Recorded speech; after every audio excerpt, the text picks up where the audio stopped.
fixed on the road. You don't want to back out. Back out. Not change your mind, which would amount to the same thing, but also something quite different. No, she says, I don't want to back out. There. Nasty again. She managed about 10 minutes of nice. Dad lets it drop. They've been over this too many times. Backing out would mean going home, to that house. It would mean continuing to live with Mum the way she is, with Mum and Dad the way they are. Without Dad much of the time. Without Declan, of course. Above all, it would mean having to live with the person she has become, the long weeks of the summer holiday laid out before her, like a maze with no centre and no exit. Even so, her no sounds more certain than she feels inside. What she's leaving behind isn't the problem, it's what she's heading towards.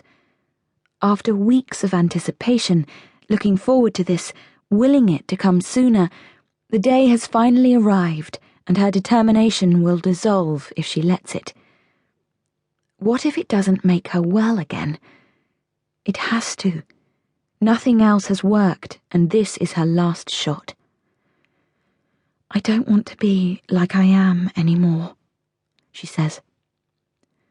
Dad lowers a hand from the wheel to hold hers. He goes to speak, but has to start again, his voice husky. 2 months really isn't so long, Shivers. Shivers. He hasn't called her that since primary school. After a moment, Dad tries to release her hand, but she holds on, squeezing his fingers, and he has to drive one-handed for a bit longer. Before leaving the motorway, they stop for lunch. Shiv isn't hungry, but her father makes her choose a sandwich, and they take their food over to a window table. She inspects her fingertips. They sting like crazy. He didn't seem to notice her damaging the seat. What would he have said if he had? Nothing. Before Kiritos, Dad would have flipped over something like that. Not anymore. Not with her. You okay? He asks. Uh-huh. His gaze flicks to her fingers, then away. Another hour from here, he says, give or take. Travelling with him, just the two of them, reminds her of a trip to London a year or so ago, during her budding artist phase. Dad decided to whisk her away for the weekend to an exhibition. They went by train and stayed in a posh hotel. It had been wonderful having Dad to herself.